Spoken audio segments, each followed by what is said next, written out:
Mga langga, magluto tayo ng breakfast. Late na yung pagluluto ko. Paano kasi late na magising?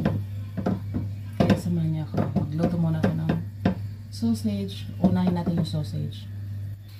Pagkuluan muna natin yung sausage nila. Iba yung sausage nila mga langga. Hindi tulad sa atin. Pakuluan natin hanggang mawala yung water. Then lagyan natin ng oil. Inantay natin maluto mga langga. Gawa tayo ng scrambled eggs. Ngayon, wala ng water. Lagyan natin ng mantika.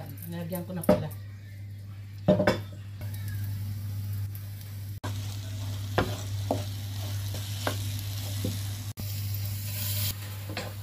Ganito yung corned beef nila mga langga. Pero mas masarap yung corned beef natin.